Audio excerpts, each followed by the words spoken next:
Hi friend, good morning. কেমন আছো তোমরা? আশা করি ভালো আছো। আমিও খুব ভালো আছি। তো চলো সকালবেলা তোমাদের নাস্তা শেয়ার করি। তো এখানে আমি নিয়েছি চিনি, ময়দা আর কলা। তো এই তিনটে জিনিস দিয়ে আমি কীভাবে নাস্তাটি তৈরি করি দেখো। ময়দার মধ্যে নিয়ে নিচ্ছি লবণ স্বাদ মতো, আর দিয়ে দেবো চিনি।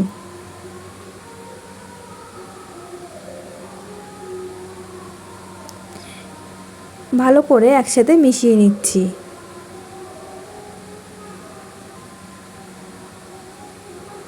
আর এখানে আমি 3টে কলা নিয়েছি, ছোট সাইজের।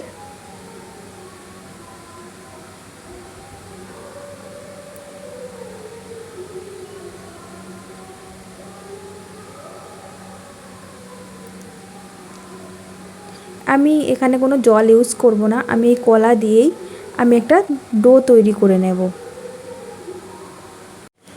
এই যে আমি ডোটা করে নিয়েছি, একদম রুটি তৈরি করার ডো যেমন তৈরি করে ঠিক তেমনভাবেই করে নিয়েছি। এর মধ্যে কিন্তু একটুও জল দিইনি।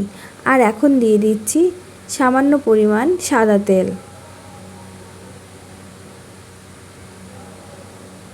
এটা দিয়ে আমি চারি সাইডে একটু লাগিয়ে নিচ্ছি, যাতে এই ডোটা ড্রাই না হয়ে যায়।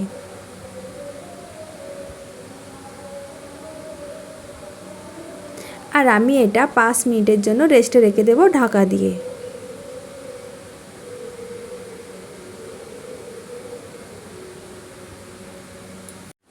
পাঁচ মিনিট পর আমি ফিরে এসেছি।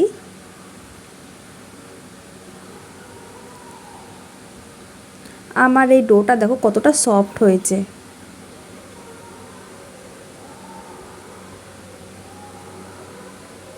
আর আমি এখান থেকে কটা লেচি কেটে নেব।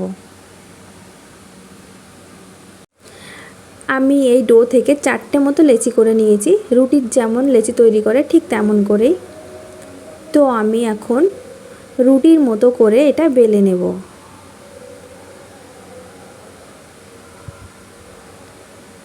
তো আমার একটাই সমস্যা, যেহেতু আমার কাছে স্ট্যান্ড নেই, তো আমি এক হাত দিয়ে তো আর রুটি তৈরি করতে পারবো না। তো আমি রুটিটা তৈরি করে নিয়ে আমি তোমাদের দেখাচ্ছি।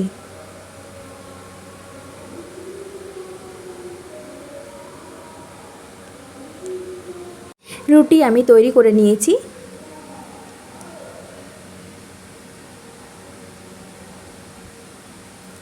তো আমি এখন এই ওপরে মানে মাঝ বরাবর দিয়ে দিচ্ছি কিছুটা চিনি।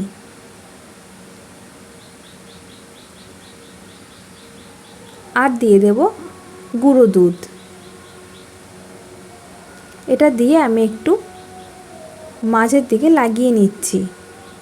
পুরো জায়গায় লাগাতে হবে না, মাঝখানে দিলেই হবে। আর আমি এখন এই দুই সাইড থেকে ফোল্ড করে নিলাম। একটু চেপে চেপে করতে হবে, তা না হলে খুলে যাবে। তো আমি 4 সাইড থেকে এইভাবে ফোল্ড করে নিচ্ছি।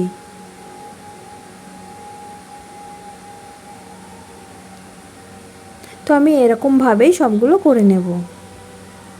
আমি একই রকমভাবে সবগুলো করে নিয়েছি।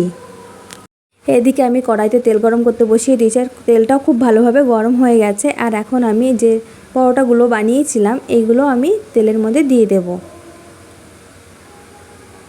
দিয়ে আমি পেছন সাইডটা খুব ভালো করে ভেজে নেব। এই সময় কিন্তু চুলার জালটা একদম লো হিটে থাকবে।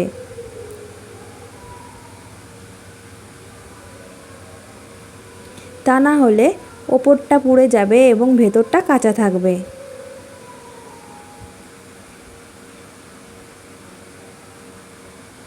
আর এখন উল্টে দেব। এই যে এই সাইডটা পুরো ভাজা হয়ে গেছে, আর এখন পেছন সাইডটাও ভালো করে ভেজে নেব। দু সাইডই ভালো করে ভেজে নিয়েছি, আর এখন আমি তুলে নেব। এইভাবে আমি সবগুলোই ভেজে নেব। আমি সবগুলো ভেজে তুলে নিয়েছি প্লেটে। তো বন্ধুরা, তোমাদের কাছে আমার এই নাস্তা রেসিপিটি কেমন লেগেছে অবশ্যই কিন্তু আমাকে জানিও। আর এটি কিন্তু ছোট বাচ্চাদের টিফিনে অবশ্যই দিতে পারো, ওরা কিন্তু খুব ভালোভাবে খাবে। ছোট বাচ্চা বলো বড় বলো সবারই কিন্তু খুব ভালো লাগবে। এটা কিন্তু দারুণ টেস্টি খেতে। তো আমার এই রেসিপিটা যদি ভালো লেগে থাকে তাহলে লাইক, কমেন্ট এবং শেয়ার করে দিও।